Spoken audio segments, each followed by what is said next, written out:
Welcome to Every Night is Game Night, because we all love game nights with our family and friends. But when you play solo games, then every night can be a game night. Check us out along with other great podcasts at dicetowernetwork.com.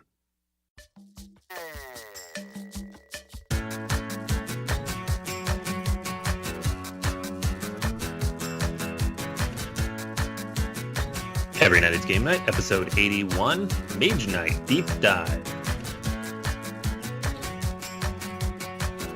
Hey everybody, welcome back to Every Night is Game Night. This is episode 81, and with you once again is Anthony and Jason. Yo, my peoples, what's up?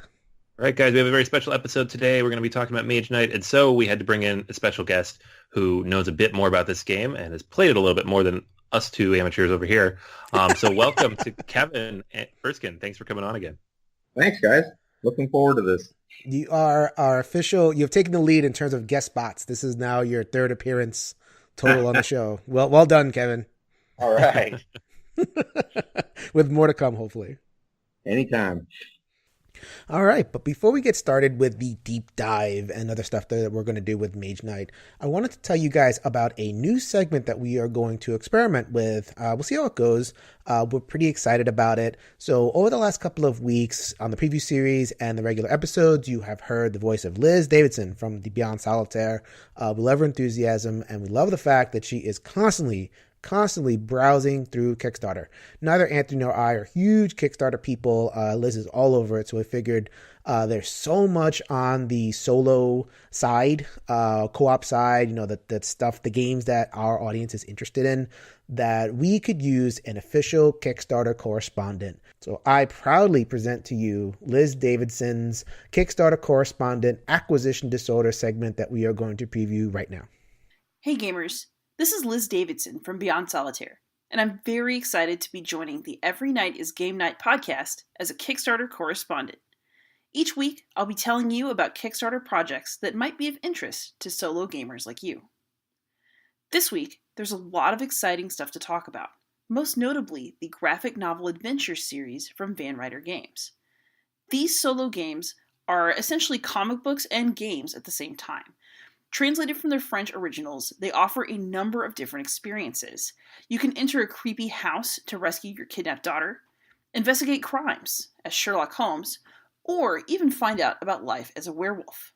If you want a sense of what these games are like, think of an old point-and-click adventure along the lines of Broken Sword. Numbers on the comic panels allow you to choose where to go and what to investigate. And who knows what useful information and items you'll find. Stay tuned for the upcoming Every Night is Game Night Kickstarter preview series, where we'll talk about it more in depth. Other Kickstarter titles of potential interest include Hexplorit, The Forests of Adramon, which is the second installment in the Hexplorit series. If you are into exploration and adventure games with a lot of interesting and variable combat options, this one may be worth checking out. And if you're a solo gamer in search of a faster, lighter experience, you might enjoy Fire in the Library. Although it is a game where you try to earn the highest score by saving the most valuable books from a burning library, Fire in the Library offers AI options that give you an actual challenger to pitch yourself against. If this sounds like your kind of thing, make sure to check it out soon. The Kickstarter campaign ends on April 12th. All right, thank you, Liz. So yeah, the graphic novel adventures, they're live on Kickstarter right now as the episode drops. We're going to do a preview series episode, as you heard Liz say, next week. Looking forward to those big time. I'm very excited about that. All right, cool. So let's get back to the regular episode where we are exploring some brand new hotness, guys. Check this out. The hottest of the hot. Brand new. This is Mage Knight. So we've wanted to do this episode for a very, very long time. In the sense of, Mage Knight, the number one solo game, amazing game. It just has this reputation for being like head and shoulders the best game. So we wanted to talk a little bit about why. We also want to do another segment of Improve Your Play. We got some pretty good feedback on the Terraforming Mars Improve Your Play. So we decided to take a look at some other games that people seem to be asking a lot of questions about. So Mage Knight does float to the top of the that list of like, oh my God, I can't complete the full conquest. So we are here to help. We are here to at least get you to conquer those two cities, depending on what mode you're playing. Yeah, for sure. So this is a game that almost everybody in the solo sphere is exposed to in some way or another, whether you pick it up right away because you're like, I've heard this is great, or you just see it all over all the forums, or you look at the top 100 list that Kevin puts together every year and see that it's up there at the top all the time. So why, and then how to do better for all of us. I'm going to listen with rapt attention about how to do better. You do pretty good at Mage Knight. You've had it for a little while, haven't you? I do, yeah. I mean, I haven't played it as often as I would like. So I'm sure I could do a little bit better if I actually got this to the table a little more often. I play it. I'm one of those guys who plays it like every few months. I'll bring it out and play it a few times. But when I do, I have to refresh on the rules, which is like a whole thing. So I just need to keep it nearby and not put it away. So we are not going to talk about the rules of the game. This is an old game. I'm sure most of the people who are listening to the podcast already know how to play. If you don't, we can recommend a couple of videos. Ricky Royal has a really good playthrough. Colin and Steve over at Co-opcast have just gone over the game in terms of like how to play and stuff. We're just going to answer 3 critical questions. Number 1, why is Mage Knight the best solo game? Number 2, which expansions to get? And number 3, how do we play well? So let's start with the first one. Kevin, this is your number 1 game of all time. It is one of the very, very few games that you've rated a 10. Why is Mage Knight the best solo game of all time? There's a lot of reasons. First off, this day and age, you get a lot of games that you can get, a little bit of this, a little bit of that in them, but you got to play like many sessions. You look at Gloomhaven where you have to play, months and months to get something. Here's a game that in 3 hours, you're getting this. You start off with a basic set of cards and a task, and quickly you start leveling up and your army gets better, your skills get better. And so in one night, you go from hoping you can take on a rampaging orc to taking down cities with numerous characters sitting there facing you. And it's epic in the way you build your character. So I love that. Replayability, it's funny because I've seen people say, well, there's not many scenarios. And in all honesty, there's only one that you really need, and it's the solo conquest. And that one scenario is, I guess, well, it can't be infinite, but it's the amount of replayability in that is unbelievable. So many, the tiles change. There's different nights. The skills you might get change. Whether you're getting, the monsters that you fight along the way change.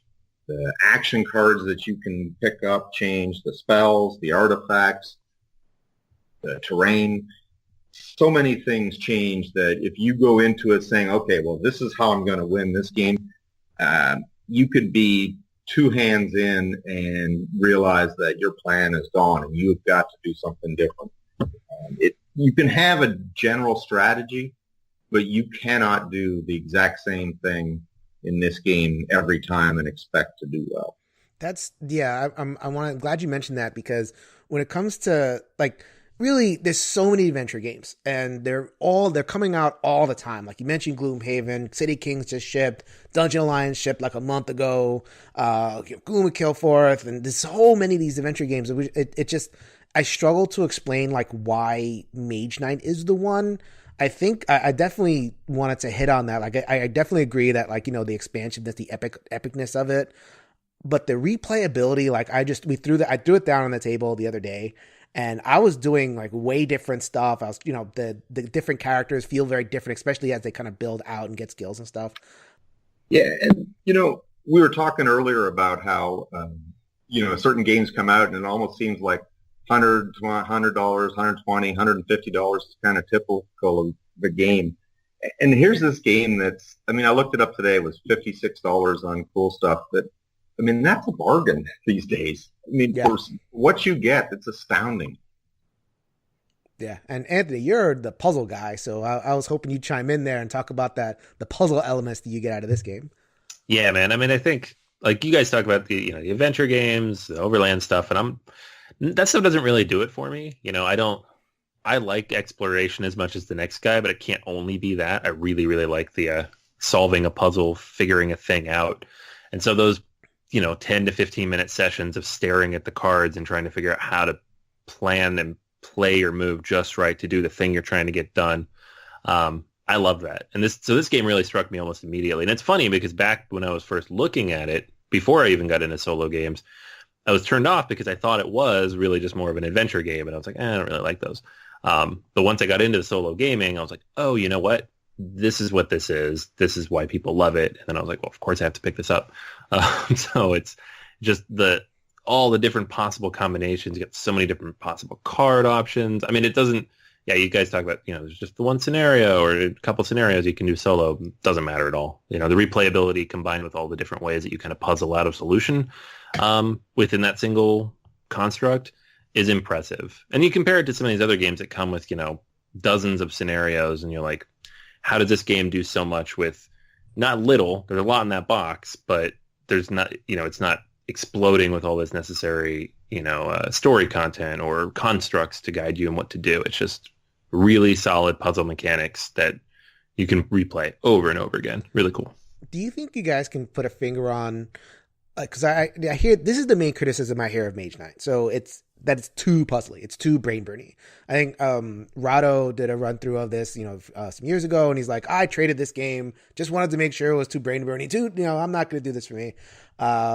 And a couple of other reviewers are like, okay, yeah, it was good for its time, but it's too thinky, too brain burny.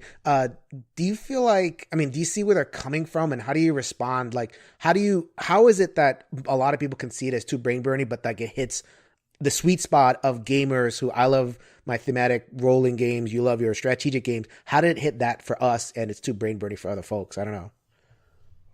I think one of the things is, if a lot of people come at it, like Rado he's talking about not solo probably, but playing 2-player. I can't imagine really playing this with someone else because, like you said, I've sat there and looked at a city and all the enemies and all my cards, and 15 minutes to figure out every combination to try to figure out how can I win this.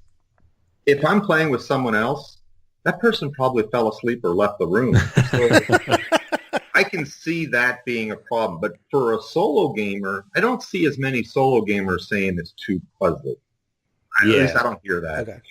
Yeah, I totally agree with that. And I think, like you said, I cannot imagine playing this with multiple people. And I think most people will be like, play with 1, 2 at the most. And I still wouldn't even play with 2 because the thing about solo gaming is that puzzly part of it, the thinking part of it, is that, for me at least, that's the fun part. And so if you have a game where that's all it is, where I'm just getting to think and do cool stuff and solve problems versus just kind of go through the motions with rote mechanics, that's exactly what I want. So, and if you throw in the kind of mechanics that people like in an adventure game on top of that, then maybe that's how it hits both bases like that. Yeah, so I think there's a couple of really subtle things this game does that also lends to kind of, bridging that barrier, especially for a solo gamer. Number one, I think, so you have a deck of starting cards, and the deck is the same for every single, it's the same 16 cards except for like one replacement. I think they, in the reprint, they introduced 2 unique cards. So you always have the same amount of cards, which may sound limiting, but actually that's a benefit because you get to know the cards pretty intimately. And if it's complex, at least you're going at that complexity with the same resources every time. So that helps. I think it also helps that the game is pretty rich in symbology, and once you get it, the monsters don't have text. You don't have to look at what the monsters do. You just look at the little symbol up top. Does it have an arrow? Does it have a flame or whatever it is? And it all kind of makes sense once you internalize it in that Race for the Galaxy way. So people talk about Race for the Galaxy as either too complex because they don't understand the symbols, or simple because they understand the symbols. And they managed to kind of hit that as well. And one other thing, and I think this is such an underrated thing that quote unquote deck builders don't do. This game, as you ramp up in power, you get to get an extra card in your hand. What a simple thing, you acquire cards, and you can just, most deck builders, you just kind of have your 5 cards. You fluctuate depending on what you have in your hand. This one, okay, here, just have another resource. And, as you grow in power, you mentioned before, Kevin, about how this kind of game does the epic really well. It cones out really smoothly. Little things like that this game does to okay, you have 5 cards. Now you have 6 cards. Now you have 7. Now go and conquer that city. And the cards, they come nice and slow. They're powerful, but they're slow. It's not like a constant barrage of new cards. It's just a couple, but they make a huge difference. So many little things come together to just like make this smooth ramp up puzzly experience. I can't say enough. It's just an awesome game. Another thing that I hear a lot of people say that, they want to be one character when they play a game because they don't want to play three because then they feel like they're not playing that character. Well, here's a game that you want to play one character only. I've seen people play a co-op version of this, but most people just play one character. So here's your chance to be that one guy that just rampages through the countryside all by yourself. Right. Yeah, you can do it. For as weird as puzzly as this game is, it's nice to be able to kind of put yourself in the headspace of that one conquering, Tovak, just kind of like walking raw, slicing down orcs or whatever it is. And that's definitely a dimension as well. Although, did you ever see Tragic the Blathering did a 4-player co-op version playthrough of Tesla with this? It was like 30 episodes or something. Oh God. it was epic. It was amazing. I don't think the game's that amazing. I'm willing to spend 30 hours watching anything. All right. So I think we have gushed about Mage Knight and, why we think it's so good and why it kind of stands out from the pack of, enough. Let's go on to the second question. So I see this question asked in forums a lot. You're getting Mage Knight. Like you said, Kevin, it's $56, so it's a pretty reasonable deal, but people still want to know what to get. So which expansions to get. So what do you think? What are your recommendations? I think Lost Legions adds a lot, especially because it adds 2 other scenarios that are really good. I think that adds a second character or second card that's different for every deck. It adds a new character. It adds an enemy. There's a lot to Lost Legion. So that one I'd highly recommend. Krang and Tesla add another character. They're okay, but I would say Lost Legions for sure. What do you think, Anthony? Yeah, I think I agree on that. I have all the stuff, and that's the stuff I actually play with. I'm just a completionist, so I buy everything anyways. Yeah. But yeah, I think if I was gonna, I have a limited budget and I want to get this game, the base game and Lost Legions make sense. So the other thing that I would recommend, I agree, Lost Legion is the one that's a must. The other 2 are okay. The thing I would really recommend that people go look for, I'm going to include this in the show notes. So if you want to kind of tab over in your phone and look at the show notes, there is a fan-made compendium. So people do make solo scenarios. People have kind of like taken the base scenarios in the book and adjusted them for solo. It was put together by Ken Hassar. That's a pretty useful resource, just like, kind of vary things up a little bit more. And it's free. You just download it, have it on your phone. It's PDF. It's great. The thing that is now coming up, they did announce an Ultimate Edition that is coming out this September. So I think the natural question is, so the Ultimate Edition has all 3 expansions and I think like an extra card or 2 or whatever, just like nothing huge like that's new. It's just like the game. So the question is, do we hold on to what we got or do we pick up the new stuff? What do you guys think? If it had been picked up by a different publisher, I would be all about swapping out. But it's going to be the same quality stuff and maybe a couple new cards. I'm good. Yeah, I'd stick with what I got. This is the only game I ever bought an insert for, so I'm sticking with what I've got. If someone's never played Mage Knight and they think they like it or they're getting into solo games, yeah, I would definitely get the new all-inclusive version. Oh, because for sure. Yeah. Finding some of these expansions is tough. Yeah, they go in and out of print all the time, and they kind of float in and out. And the original printing for Shades of Tesla was like from a completely different printer, I think. So the tokens are a different size, the cards are a different color, and it's like, oh no, this is not working out. So maybe if you're a completionist in that way, or you have like the mixed up sets and you're kind of annoyed that the things are different sizes, you might want to do the Ultimate Edition. I'm thinking of it just for that because I'm pretty annoyed when it comes to that. Like, oh, okay, I know what enemy's coming out now because the token is smaller. So I might, if I get a good price on my base Mage Knight, go for the Ultimate Edition. But if I don't get a good price, then I might just move on. That's a question that I've seen kind of floating around. Okay, so we have answered the questions of why this is good and what to get. Let's talk gritty strategy. We are now in the improve your play section. Usual disclaimer: Anthony and I, especially, are not experts. I've beaten this. I can get to the point where I can beat the solo conquest pretty regularly. Anthony, about how good are you at Mage Knight? I do all right. I mean, I don't know percentage wise where I'm at, but I feel like I could beat it if I'm really paying attention. But I've certainly lost my fair share. So yeah, I'm probably a couple steps behind you in terms of actual volumes of play and skill in this thing. Yeah, my usual scores are around between 160. I think my high is like 180 something. Not the real experts in this game are scoring over 200 pretty consistently. Kev, you mentioned before you haven't really scored above 200, right? Yeah, I've gotten a couple times right at 200, and I'm usually around 160 to 200. So I don't know that I'm an expert. I would say that anything short of a massive disaster early on, I'll probably beat the two cities almost every time. Yeah. So we are talking about solo conquest. Solo conquest is the basic scenario where you start, you're in that little cone, and then you have 4 tiles on the bottom, and 2 of those tiles are the big cities, and that's where most of the solo gamers are playing. I personally like the Dungeon Lords scenario. It's very different. So in the basic scenario, it's just kind of like you build the way you're going to build. In the Dungeon Lord scenario, you don't use units because all the dungeons, the units are cut. They won't follow you into the dungeon for some reason. They're all, punked out by it. So you end up building not your unit base, but your artifact deck because when you beat the dungeon, you get artifacts. So tonight, that scenario is a nice way to get to know the artifact deck. We actually played that a couple of times just to kind of get a feel for what's in there. But we're going to be talking about solo conquest. So just to give you guys a heads up.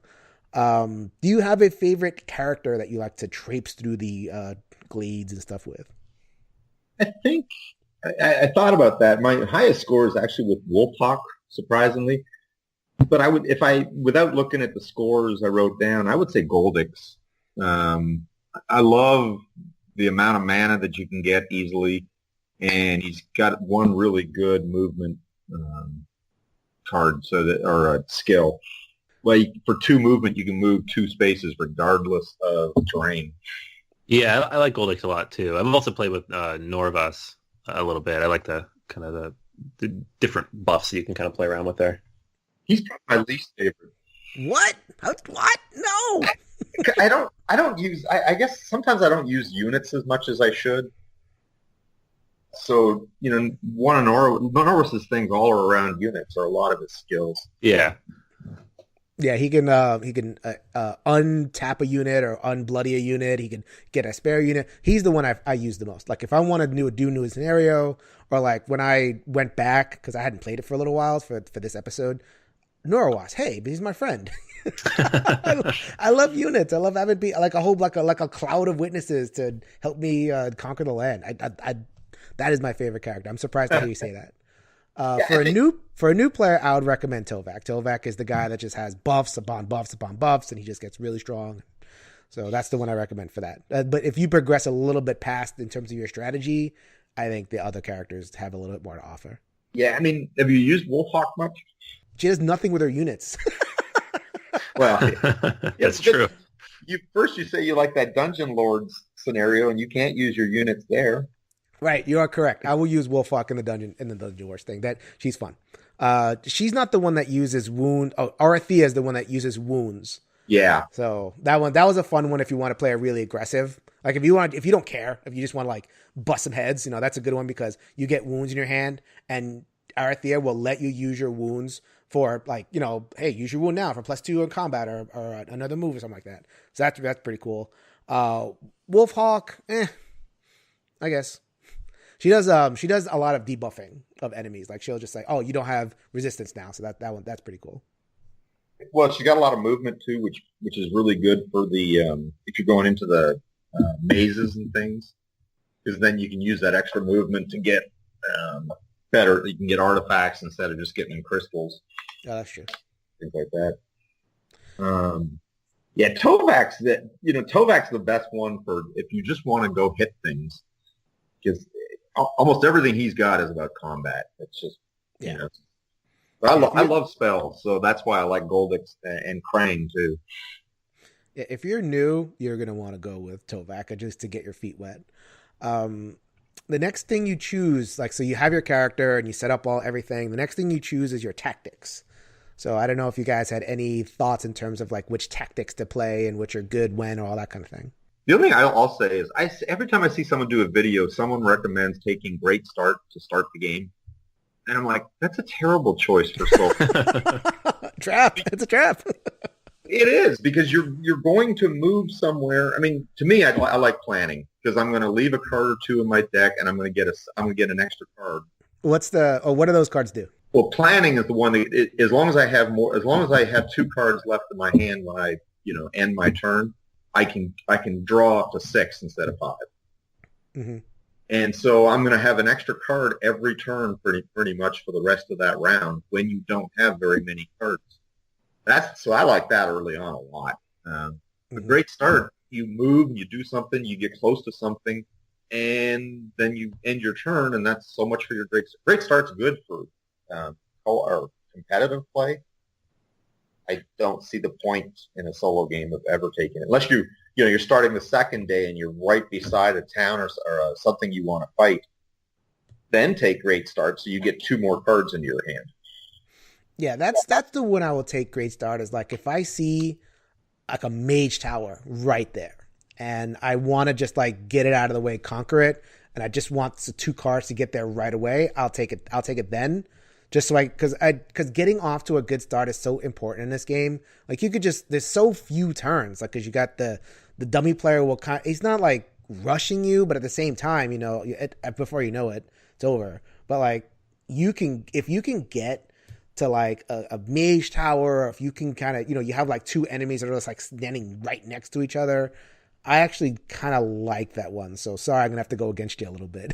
Yeah, but I guess I'm thinking you can get that anyways.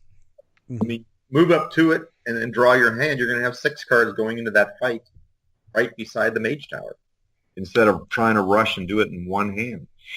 I don't know. But, like you said, though, I think on my the first day, I want to make sure that I'd like to level up the first turn, because I think you need, three experience or something to level up to get that first skill. Right. I love to do that the first turn if possible. Right. Yeah, that's the next thing I wanted to talk about was thresholds. Like, where do you feel comfortable after your first turn, after your first round? Like that this game is going to go well if you hit what? Yeah, I mean, I think by the end of the first round, I want at least a mage tower or a keep or an artifact. I want probably to get 2 levels. I want to recruit at least 1 unit by that end of that first day. I like to push the exploration a lot, because I want to hit that. I want to get into the gold tiles by the end of the 3rd round, so the end of the second day. Mm-hmm. So you can get the better units, so you have them for the first night and the whole 3rd day. Yeah, I was actually going to mention that. So like, I kind of have, like you were saying before, there's not one way to do it, but like for me, at the end of the first round, I want one of 2 things. I either want to like be at a solid level 3, or I want to be at level 2, but I have a whole bunch of like I have my 2 unit slots if I'm using Norwas. And I have like a bunch of tiles explored, and I'm ready to like turn over that first gold tile. So like either you're using a bunch of your attack and then your influence cards to move around, or you're using like your influence cards to like beef up and using a little bit more of your attack to move around. It all depends on how the map lays out. You have to kind of respond to that. But those are the 2 approaches that I like to take. So it's like, if I'm buffed up, if I'm at level 3 but I have barely any units, I can spend that, whatever it is, second day, third day, re-beefing up as long as I'm up. But if it's not advantageous for me to kill a bunch of stuff early just because the card pull doesn't work out. I'm happy to just like get a bunch of units, get a bunch of crystals, like, spend some time sitting on a mine or whatever it is, have some crystals in my thing, so that by the time I actually ready to go into the gold, I actually can beat the enemies with that stuff as opposed to just my raw level. So either one of those things. Right. Like you said, you look at the map, and if I see 2 keeps on the map, I'm trying to get both of them so that you're getting two extra cards when you're near a keep. Because it seems like a lot of times there's keeps near the cities, and so nothing like attacking a city with 3 extra cards in your hand. Right. Yeah. So, we'll get to the attacking the cities in a second. Okay. And a couple of things, just kind of gearing up wise. Number one, I read a lot on the boards that people kind of get into the trap of wanting to beat their first few enemies perfectly. So they kind of waste turns, setting themselves up, having all the whole cards thing in a second, they're discarding cards just for like movement or whatever it is. Like, I don't mind taking wounds. Wounds are not that bad, especially because you have a healing card. You can heal 2 if you kind of pump it up. And if you fight near a glade, that's a neat little trick. Like if you station yourself on top of a glade and pick some fights, then you just like heal right away. So, and you can get units that heal you. Like, I guess when I first started, I was really afraid of taking wounds. I was like, oh my God, I'm like, it takes up a whole slot in my hand. I'm not going to have resources. But then I learned not to be afraid of that so much. Yeah, and I hear that advice a lot, is don't fear wounds. Obviously if you got Erythea, you just soak them up. And then some of the other characters, Brevilar, the one that came with Tesla, he's got some nice healing built into it. Now, the only thing I don't like to do is get units hurt. Right. If you get a unit hurt, I'd almost just influence a new one and dump it. That's actually, that's another one that people don't realize you can do sometimes, is that if you're looking at a unit and you're about to, like, let's say you just got the little cruddy unit from a town and you're looking at a monastery, it's okay to wound that unit and then just dump that dude and just buy a new unit at the monastery. I'll do that all the time, but only if I'm ready to dump him. If he's a valuable unit, then I'm not going to wound him at all. It's cold-blooded, man. Hey, you're fired. You're a Mage Knight. That's how you roll. Nobody said these guys were nice. You mentioned before about mage towers and keeps, Kevin. Do you have a preference, or you just kind of let the map speak for itself? Usually I let the map speak, but if I have Goldix or Krang who just spit out mana like crazy, I want spells. Right. Especially against cities. Against Volcare, it's not as important because they don't usually have fortifications. But if I have those 2, I want spells, no question. I'll go out of my way to get it. Because I can take the keep and get a spell. 2, I can just sit there and use influence and buy a spell. So I can load up on spells by going after a mage tower. But if they're not there, they're not there. Right. And then sometimes you look at the units that are available, and you can only get it. You can't get any from a mage tower. You can only get them from a keep. So I'll go after a keep. Or the other way around. I might not really want to go after mage towers, but that's the only place to get the units that are available. Yeah, that's another one to keep in mind too. So like if you're looking at the unit offer and you notice that there's a bunch of mage towers there, but there's no units that are specific to mage towers, and you don't have one of them spell characters, you might want to skip by that thing and go for a keep. I actually generally prefer mage towers to keeps. I just think that keeps can be a little bit of a pain in the butt. Everything's fortified. It might be, whatever's going on there. But like you said, especially if you get a keep near one of the cities, yes, every time you got to sack that thing. And what would you say, like in terms of setting up for the city? When do you aim to try to at least get ready to kill the first city? If everything's going amazing, I'd love to take out the first city at the end of the second day, the night of the second day. So round 4. Right. At worst, at the start of round 5. Right. And then, if things, when I get a really good score, it means I'm taking out the first city in round 4, and I'm taking out the second city in round 5, and I have an entire round. That's just points. Right. That's exactly right. So like don't try to like get there when you're a little bit feeble, and do not try to attack the city without at least one gold unit. Oh my God, those gold units are game winners. They really are. They're so much more powerful than the regular ones. And I think people are like, when you don't do well in this game, you're going kind of slow. Like this game is kind of a race. Like you need to really burn rubber through the countryside and get to those gold, the gold tiles. And here's a pro tip that I learned kind of along the way. The way the gold tiles are set up, and especially for the cities, they're easier to siege from the north. So like in the south, in the southern part of the tile, there's always like junk in the way, or there's like a lake or a mountain or some giant enemy. From the north, they're pretty easy to just kind of walk into. So like a lot of the really pro gamers who are getting like 180, 190, 200 or plus, they're arranging their map discovery in such a way that they end up like their last green tile like way up north, and then they kind of come down for the rest of whatever they're looking for. So I thought that was a pretty cool tip. Yeah, I didn't know that. Yeah, because I'm looking at the tiles. Because when I read it, I looked at the tiles, and a bunch of them, the northern tile is like just green. I was like, wow, I can walk through that. It's easy.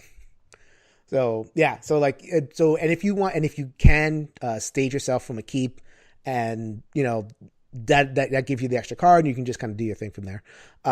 In terms of like actually sieging the city, like I don't even know if we have any advice for that. It just depends on how you get up, right? Yeah, I mean, I think you want your units healthy, obviously, but the more cards you have, the easier it is. And don't be afraid if you don't have the right cards to attack the city, then take a turn to do nothing, throw out some cards and get some more in your hand until you get it. Especially if you've got a couple of spells that are just amazing or an artifact that's amazing. Wait for it. Yeah. Oh yeah. And make sure, at least one gold unit to sack that first city, and then all of your units gold when he sacked the second city. That's why I like Norowas. He can fit more of those gold units in there. They're so powerful. Yeah, well, especially the ones that came with Lost Legions. Those like Delphi Masters and some of those are just insane. Yeah. You know what? You attack at night and you've got black mana, and you can remove all fortifications and resistances from your enemies. That city goes down fast. Yeah, and speaking of that, like the mana changing, like we talked about tactics, the things that let you manipulate mana, I find they're better a little bit later when you have spells and you have you want to be able to, all of your combats are serious combats, you want to be able to cast multiple spells. So I tend to save the mana ones for later unless I get a good roll up top, and then I'll go for something else. Yeah. So that is our tips for Solo Conquest. Is there anything else that you want to say about that one, Kev, before we sign off? No, we hit most of them. The one thing I'll say is I found that artifacts you tend to have to take a bigger risk to get an artifact. Like you said, the dungeons and some of the other things, they're worth it. Usually the throwaway power, like the artifact's got two parts to it. The first part you can use, and then you discard the card. The bottom half, though, you can use once, and then you have to permanently discard the card. You go into that last fight, and you've got an artifact, chances are that thing is doing something amazing. Yeah. Yeah, and it goes back to like what you're saying before at the top of like, this game gives you the feeling, like, why is this game great? This game is great because you start off, you're not doing much. You can kill one orc and you feel great about yourself. But in the span of 3 or 4 hours, you're spending 20 minutes in your turn, and at the end of that, you are sacking an entire city. And it feels like an accomplishment. Like, it feels like you look at that city, there's like 7 enemy chips there, and it's like, oh my God, how am I going to do this? But then I realize, this monster will be countered by this unit, so I can just like put that aside, and they're going to take care of each other. And then this spell, and then these 2 cards will take out this guy, and it's just like you just apportion everything, and at the end of it, like, it gives you that really satisfying feeling of like, okay, this city fell. Like after 3 hours in another game, it's like either more dice rolling, or it's you beat a boss, but the boss doesn't feel epic. This one just gives you that sense of like, wow, I just this land is mine now. A comment I've heard so many times from people who played, and the first thing they did is they looked at what was going to be in the city, or the number of things, and they thought, there's no way, it's just not possible. And they might lose their first game or two until they get the hang of it, And then when they finally do, they're like, this is amazing. Yeah. So that is our run through of Mage Knight. So this is a little bit of a different take. Maybe we didn't cover some angles that some other podcasts do, but hopefully we answered a couple of questions about, like whether you should buy it. The short answer, yes. Easy. What you should buy, everything, but really, just Lost Legion will really do you. And some tips on how to play and how to sack all the cities and all that good stuff. So hopefully we helped you out. Yeah. All right, guys. So that is everything for our deep dive into Mage Knight and our next Improve Your Play session. Thank you, Kevin, for hopping on and helping out and kind of filling in my amateurish take on this game with your expertise and background here. But until next time, guys, make sure to connect with us on Facebook. You can catch us on either the Board Gamers Anonymous page or in the Solo Gaming group. We're also on everynightisgamenight.com or on Twitter at ENGN_podcast. Until next time, go ahead and grab a solo game off the shelf, and let's make every night game night. Later, everybody. Yeah.